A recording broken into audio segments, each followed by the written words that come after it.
Hello and welcome to the current affairs sessions for prelims 2021. So from today onwards we are starting with Indian polity. हम आज से कुछ Indian polity के बहुत important topics को देखेंगे and most important statements which can be asked from this particular series. Also, if you genuinely like whatever we are doing, kindly give us a like, comment below what is your feedback regarding the classes so that we'll be motivated and encouraged to give more lectures in the future. So thank you. Let's start. Now, if we talk about this is the video 1 in the polity series. Here we will be discussing the most burning national issues on the first go, and these national issues will be from starting from census, then we have NPR, then we have NRC, then we have CAA, and a whole lot of things associated with all these things. So let's start. Now, if we talk about before starting, there is a basic concept which needs to be cleared that in any country, there are two types of residents found. Any country, there are two types of residents which are found, and these residents are first called as usual residents. These usual residents can be any person, they can be citizens, they can be a foreigner, they can be a person who have visited your country for some temporary purpose. ठीक है? And the other resident is they are citizen of the country. Citizen of the country.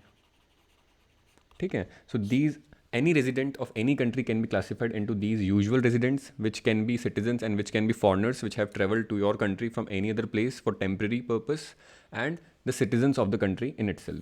And we will be seeing that our NPR is primarily concerning about this, that is National Population Register, and our NRC, that is National Register for Citizens, is primarily concerning this segment of the country. So let's start. So if you talk about first, what is census? If we talk about census in brief, census is an information on size, distribution, and other demographic characteristics of the population like name, gender, and any other aspects are being included under census. According to census, it is conducted by Registrar General and Census Commissioner of India. ठीक है? And these particular department comes under the Ministry of Home Affairs. So it is very clear and it is very simple. Now if you talk about the background of census, कि background कैसे census start हुआ, so the census was first time done in the year 1872 under the Governor Generalship of Lord Mayo. ठीक है? first time 1872 में हुआ, but इसकी जो characteristics थी that it was what? It was non-synchronous. It was non-synchronous. Non-synchronous का मतलब क्या है कि it was not synchronous on a pan India basis. मतलब इंडिया के अंदर कुछ पार्ट्स के अंदर सेंसस इस मंथ में हो रहा है, कुछ पार्ट्स के अंदर सेंसस अगले मंथ में हो रहा है, अगले साल हो रहा है. तो therefore there was a lot of duplication. Therefore there was a lot of duplication in the process. So after that, in the year 1881, under the Governor Generalship of Lord Ripon, we got the first synchronous census which was done. And post this 1881, we have formalized, ठीक है, that census should be conducted over every 10 years.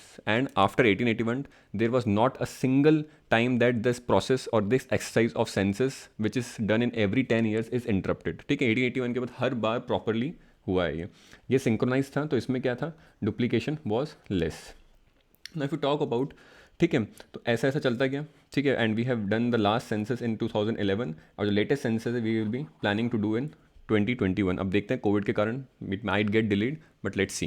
Now another important things is कि 1931 along with census there was one important another census that was socio-economic caste census. So this socio-economic caste census was the last caste census before independence. ठीक है? And you will be surprise to know that ये जो census हुआ था, socio economic caste census, ठीक है, it was used by Mandal commission. It was used by Mandal commission, ठीक है, in 1977. And the particular data which were there in this socio-economic caste census were utilized by the Mandal Commission to derive or to come out to a conclusion that 52% of Indian population belongs to OBC category. ठीक है.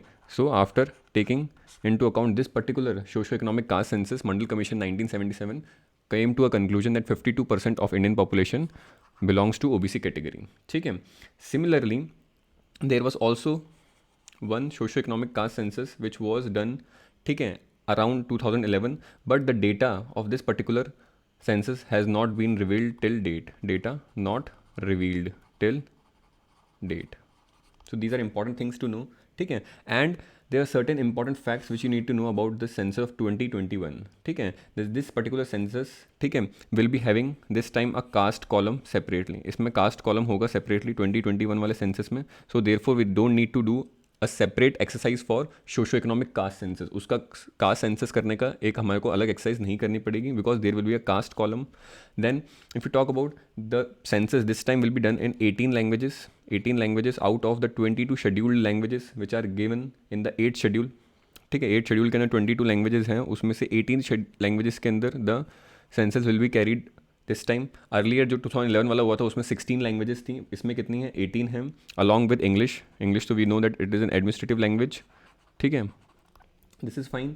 Now this time the technology has been used in collecting the census data, so entire process will be done on a mobile application. ठीक है. And also this time the results will be coming more faster as compared to last time, and along with this we have taken an option of third gender in the census application.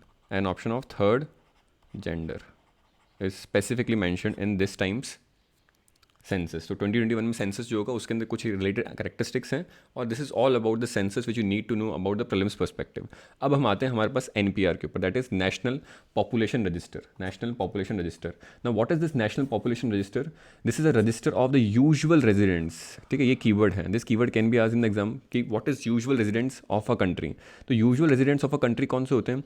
These are persons who is residing in a local area. ठीक है, India के कोई भी local area के अंदर अगर कोई person who is residing from past 6 months और मोर, ठीक है, पिछले 6 महीने उससे ज़्यादा, और who is intending to reside in that area for the next 6 months और मोर. ठीक है, तो कोई भी पर्सन इंडिया के किसी भी कोने के अंदर अगर पिछले 5-6 महीने से रह रहा है और उससे ज़्यादा महीने से रह रहा है, और उसके इंटेंशंस हैं फ्यूचर में 6 महीने और उससे ज़्यादा रहने के, those entire pool of residents will be coming under the usual residents. तो एनपीआर क्या है कि इसका रजिस्टर है किनका? यूजुअल रेजिडेंट्स का.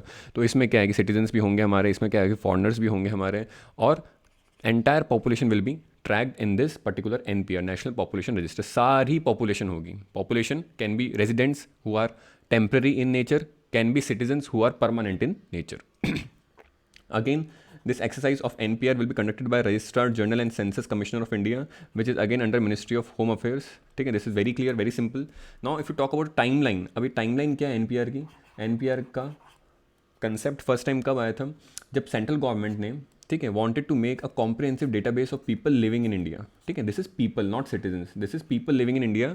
सो 2003 में central government wanted to make a comprehensive database of people living in India. ठीक है, and as a result of which they amended the Citizenship Act of 1955 in 2003, and why it was amended? To conduct a NPR exercise. ठीक है, so this amended act came with a notification which is this Citizenship Rules 2003, under which we wanted to conduct NPR.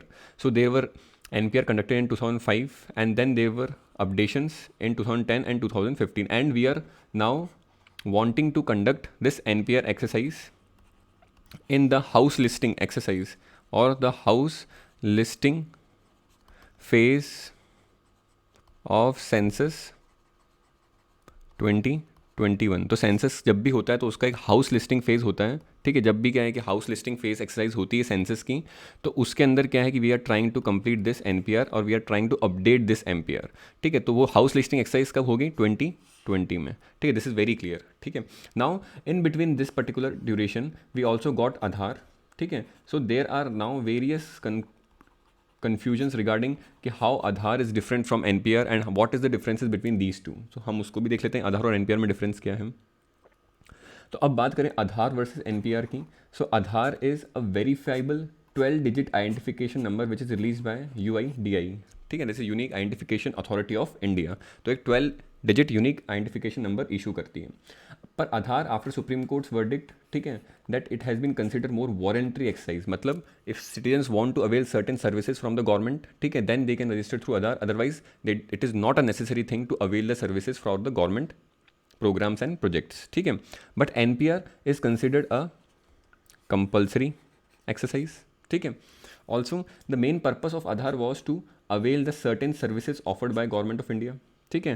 However the purpose in NPR is manifold, ठीक है. It can be helpful in conducting the NRC exercise, that is National Register of Citizen exercise, ठीक है. According to our politicians, ठीक है, they have time and again said that NPR will be the first step in completion of NRC. तो पहले NPR करेंगे और NPR में सारी पॉपुलेशन का जब कैलकुलेशन हो जाएगा तो उसमें से जो पॉपुलेशन इंडिया की होगी उसको इंडिया में रखेंगे और उसको इंडिया के एनआरसी वाले रजिस्टर के अंदर डाल देंगे, मेंशन कर देंगे, ठीक है. Apart from this NPR has also a comprehensive purpose in the form of security issues and concerns, also better targeting of schemes and policy making, ठीक है. अब हमें पता लग गया एनपीआर के अंदर कि कितने foreigners are living in India, so that we can better make good policy decisions for foreigners living in the country, ठीक है.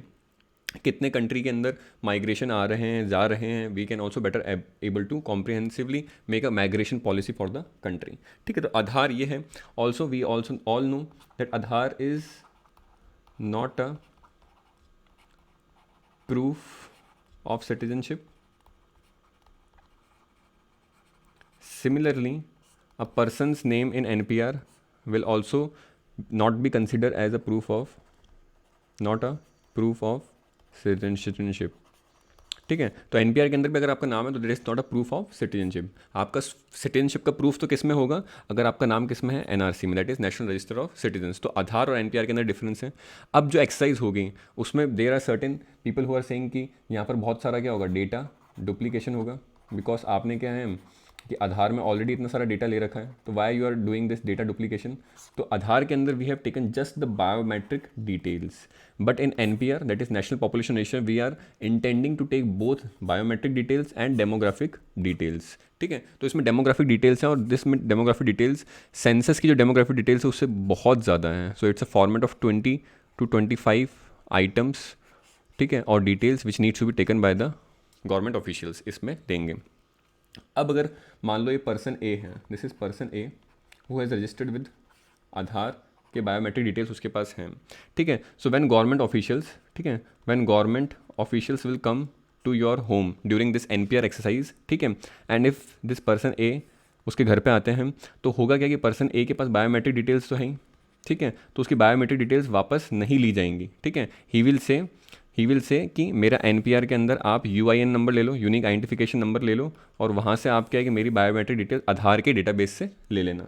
तो again this biometric details will not be taken for people who have already given their biometric details to the Aadhaar database, क्योंकि इनकी background में जाके वहाँ से हम डिटेल्स ले सकते हैं. तो बायोमेट्रिक डिटेल्स का डुप्लीकेशन नहीं है, बस उसको अपनी एक्स्ट्रा डेमोग्राफिक जो एट्रीब्यूट्स होते हैं किसी भी इंडिविजुअल के, उसकी डिटेल उसको गवर्नमेंट ऑफिशियल्स को देनी पड़ेगी, ठीक है. So this is the thing. तो अब ये क्या है कि NPR will become what, NPR will become a super set, NPR will become a super set और super database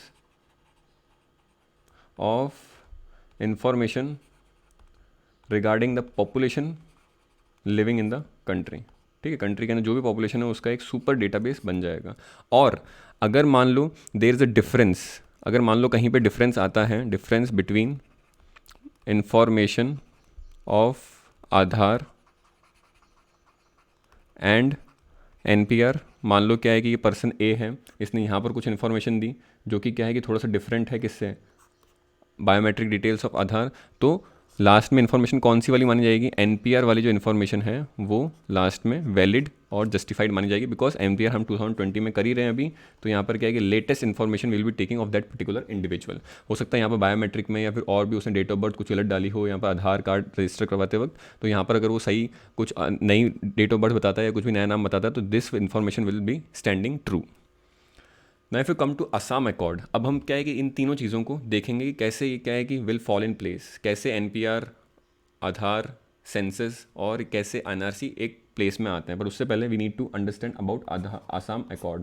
Assam accord was find in 1985. It was a tri party alliance और we can also called as it was a memorandum of settlement, ठीक है, tribe party settlement था ये, किस किस के बीच में, government of India, government of Assam and that is all Assam student union. तो हुआ क्या कि 1970 के अंदर there was a wide spread civil war situation, कहाँ पे, बांग्लादेश के अंदर, because it was under the movement of independence. ठीक है, 1971 के अंदर Bangladesh was under the independence movement, तो वहाँ पर बहुत सारे सिविल वॉर्स हो रहे थे, there were situations of genocide.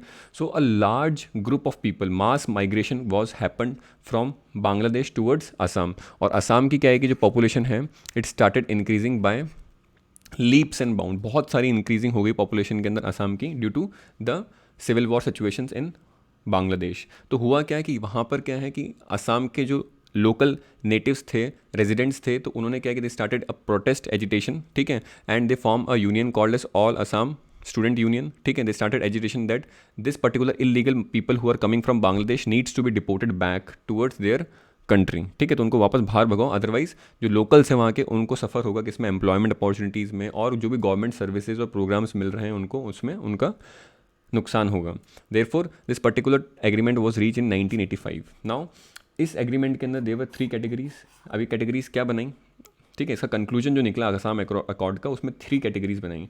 First category क्या थी कि people migrated to Assam prior to 1966, जो असम में 1966 से पहले आ चुके हैं, they will get the full fledged citizenship of the country, ठीक है, क्योंकि हमें पता 1971 के बाद क्या है कि मेजर इन्फ्लक्स स्टार्ट हुआ पॉपुलेशन का, कहाँ पे, असम में, फ्रॉम बांग्लादेश। तो पहले 1966 से जो पहले आ गए हैं they will be given full fledge citizenship of the country. जो कैटेगरी सेकंड इसमें बनाई that is between 1666 towards 24 March 1971, जो इस पीरियड के बीच में आए हैं, ठीक है, दो भी इस पीरियड के बीच में माइग्रेट हुए हैं, they have to live in India for 10 years, उनको इंडिया में 10 ईयर्स रहना पड़ेगा, plus they will get all the amenities of the government of the country except they can't vote and can't buy agriculture property. तो ये amenities के अलावा उनके पास सारी एमिनिटीज़ थी, ठीक है, and after completion of 10 years they can apply for citizenship. तो आफ्टर 10 ईयर्स कंप्लीशन के बाद they can apply for citizenship, ठीक है। और जो थर्ड कैटेगरी बनाई गई असम अकॉर्ड के अंदर दैट वाज आफ्टर 24 मार्च 1971, ठीक है। इसमें क्या बोला गया कि आफ्टर 24 मार्च 1971 के अंदर जो भी पॉपुलेशन, ठीक है, which has been illegally migrated into the country, उनको आप आइडेंटिफाई करो, ट्रैक करो और उनको डिपोर्ट करो, मतलब वापस उनको अपनी कंट्री में भेजो जहाँ से वो आए थे, ठीक है। So for both this second and third category, ठीक है, एक फॉरेन ट्रिब्यूनल को स्टैब्लिश किया गया, ठीक है, for all this second and third category वाला सारा काम देखने के लिए, बिकॉज कैटेगरी 1 वाले तो क्या है कि itself they become the citizens of India, और कैटेगरी सेकेंड वालों और थर्ड वालों के लिए there was an establishment of foreign tribunal. अब सारा मामला स्टार्ट कहाँ से होता है हम वो देखते हैं। Now the real story begins from 2015। तो सुप्रीम कोर्ट 2015 के अंदर क्या बोला कि it said that there was non implementation of Assam accord, जो 1985 में साइन किया था उसका कोई इम्प्लीमेंटेशन प्रॉपर्ली ग्राउंड पे नहीं हुआ है। ऑल्सो जो फॉरेन ट्राइब्यूनल इस्टेब्लिश की गई थी इसमें that is highly weak, less empowered to take the decisions, ठीक है। तो इसमें क्या है कि सुप्रीम कोर्ट ने ये वीकनेसेस हाईलाइट करी और non implementation, non seriousness of Assam accord का हाईलाइट किया। Therefore it asked government of India to take necessary steps, ठीक है। तो गवर्नमेंट ऑफ इंडिया ने क्या है, it revived the foreign tribunal act, it gave it more powers, ठीक है, ट्रिब्यूनल को बहुत ज़्यादा स्ट्रेंथन किया। Also they started NPR updation, ठीक है, तो NPR एक्सरसाइज स्टार्ट करी, ठीक है, कहाँ पे स्टार्ट करी, फर्स्ट असम में, ठीक है। तो अब NPR के अंदर क्या होगा, NPR के अंदर असम के अंदर जो भी पॉपुलेशन है, अगर हम NPR बनाते हैं किसका, नेशनल पॉपुलेशन रजिस्टर बनाते हैं स्पेसिफिकली फॉर असम, तो असम में ऑल द पॉपुलेशन लिविंग इन असम वो किस में आ जाएगी,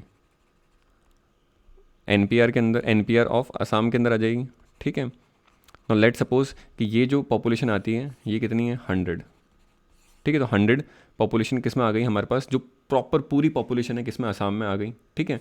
बट अगर हम बाद में इस पॉपुलेशन में से सिटीजन्स को निकालने की कोशिश करेंगे एज़ पर असम अकॉर्ड, ठीक है, तो उसमें क्या है कि there was a concept of family root और फैमिली ट्री सिस्टम, ठीक है।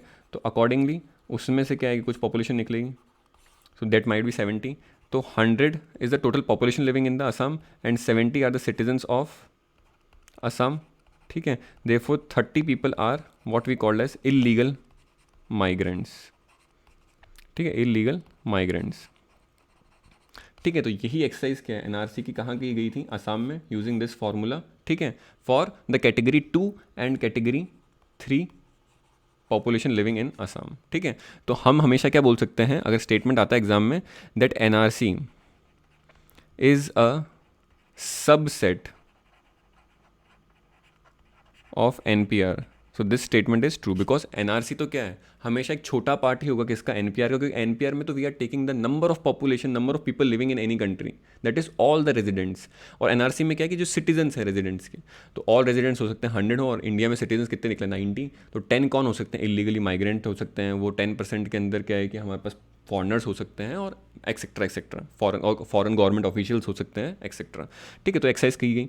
अब जो एक्सरसाइज की गई असम के अंदर, ठीक है, एज अ पायलट प्रोजेक्ट, ठीक है, एनआरसी का पायलट प्रोजेक्ट जो असम के अंदर किया गया, ठीक है, उसका जो कंक्लूजन निकला, उस कंक्लूजन में क्या आया कि जो एनपीआर ऑफ असम था, ठीक है, माइनस जो एनआरसी नेशनल रजिस्टर या फिर जो नेशनल रजिस्टर ऑफ असम में निकले लोग, ठीक है, तो उनका जो डिफरेंस था, वो डिफरेंस कितना आया हमारे पास, 18 to 19 lakh people were not found their names in the national register of citizens in the Assam. ठीक है, अब इस 18-19 लैक्स के अंदर क्या है कि देवर 2 category people, first category was Muslims and second category was non Muslims, and surprisingly the population of non Muslims was more high. ठीक है, तो ये हमें पता लगा वहाँ पे। अब हुआ क्या, ठीक है, तो देयरफॉर अब एज पर द प्रोविजन जो 18-19 लाख लोग जो भी मिले, they needs to be deported, उनको वापस भेजना था, ठीक है, in deportation camps and then further to Bangladesh, Myanmar, जहाँ से भी वो आए थे। ठीक है, now and also these 18-19 lakhs people were needs to be considered as illegal migrants. ठीक है, because illegal migrants were defined under foreign act 1946 and passport act 1920, तो उससे अकॉर्डिंगली क्या है कि they have become illegal migrants. और illegal migrants definition जो इन दोनों एक्ट्स के अंदर है वो क्या है, a person arrived in India, ठीक है, without any valid document, no valid document is there with that person, also it has overstayed beyond the allowed time period। मान लो क्या है कि वैलिड डॉक्यूमेंट के साथ आया है, वीज़ा के साथ आया है, बट वीज़ा कितना एक मंथ का है, visa is for 3 months, but that particular person has overstayed for more than 6 months।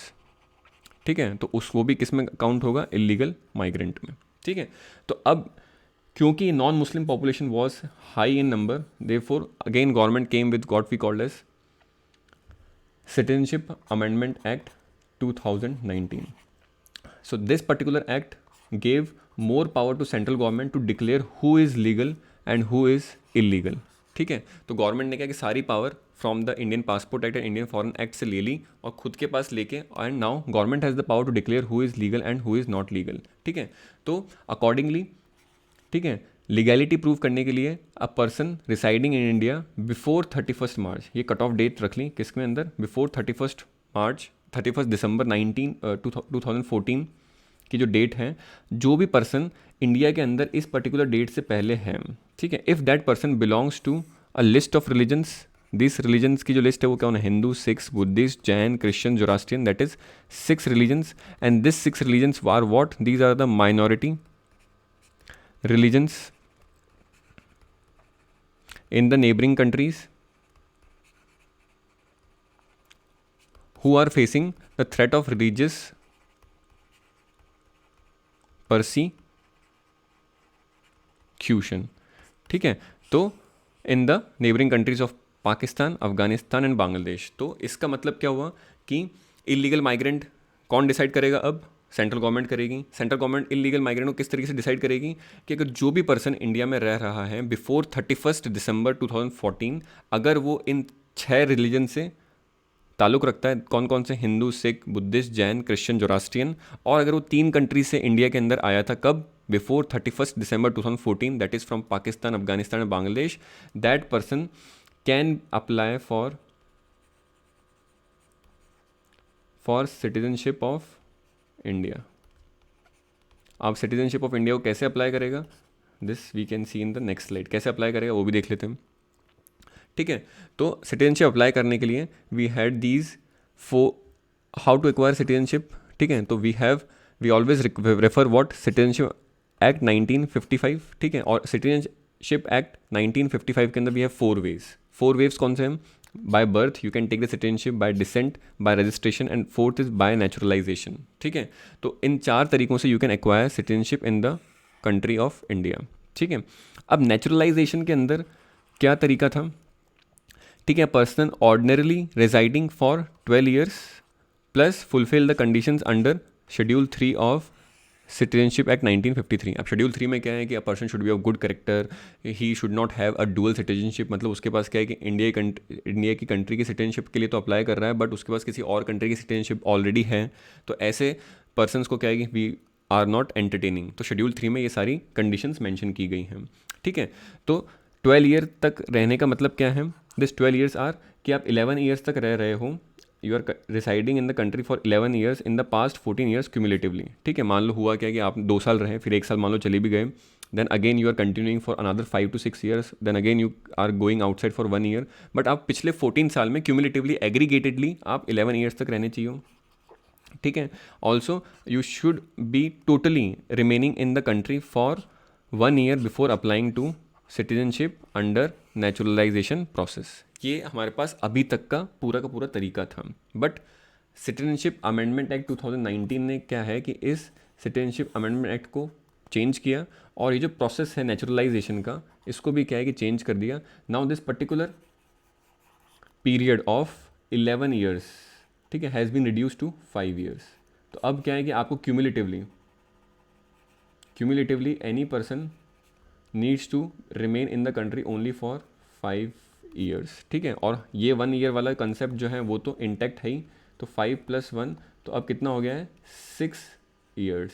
Earlier कितना था ये? Earlier it was 12 years. ठीक है, तो ये भी एक अमेंडमेंट किया है सिटीजनशिप अमेंडमेंट एक्ट 2019 के अंदर, that it has change the way the naturalization process of acquiring citizenship can be taken from 12 years earlier to now 5 years और क्यूमुलेटिवली 6 ईयर्स। ठीक है, ये चीज़ हमें समझ में आ गई है।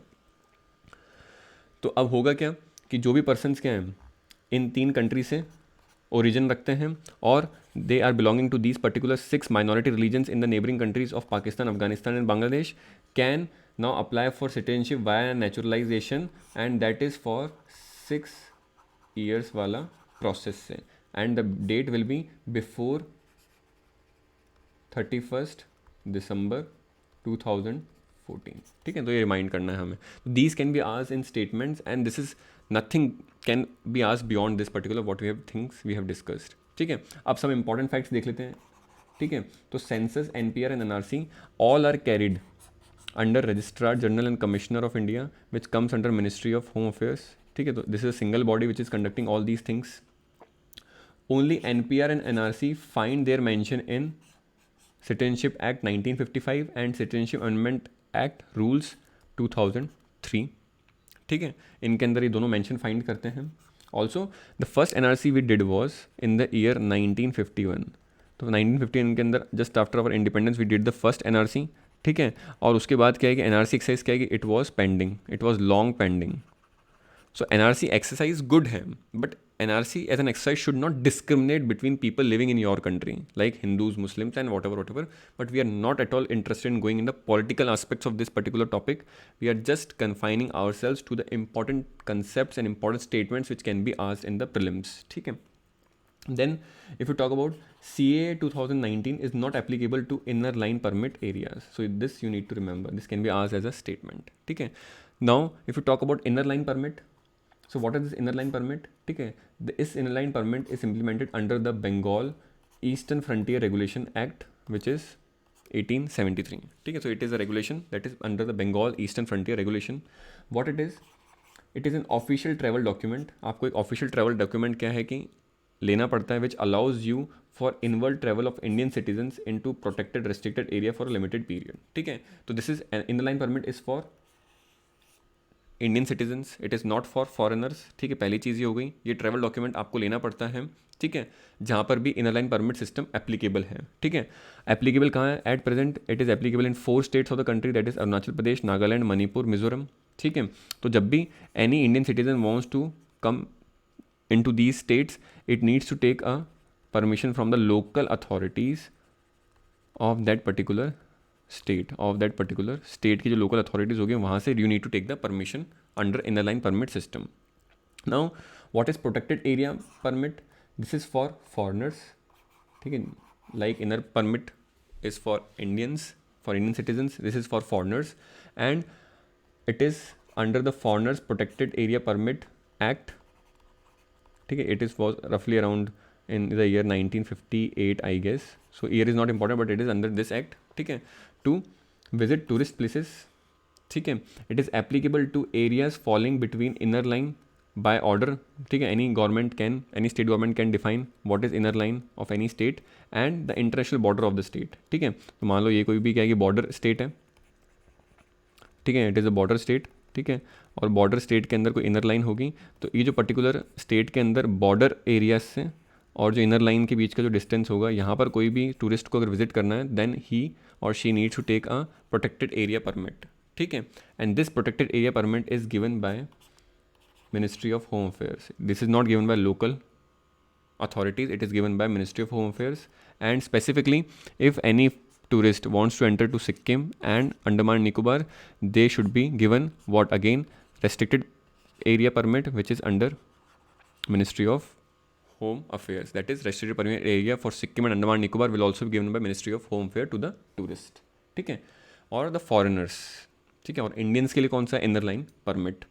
So this was all regarding the discussion of this. तो हमने इसमें क्या क्या देखा? We have seen census, we have seen NPR, we have seen Aadhaar and NPR differences, we have seen NRC, and how all these clubbed under the Constitutional Amendment Act of Citizenship Amendment Act 2019. So also remember, Citizenship Amendment Act of 2019 is not a constitutional amendment act, ठीक है. It was just a normal act which has been came as a parliament statute, ठीक है. तो ये चीज़ clear है. Then we discussed about inner line permit, and then we discussed about protected area permit, ठीक है. Inner line permit is for Indian citizens, protected area permit is for what?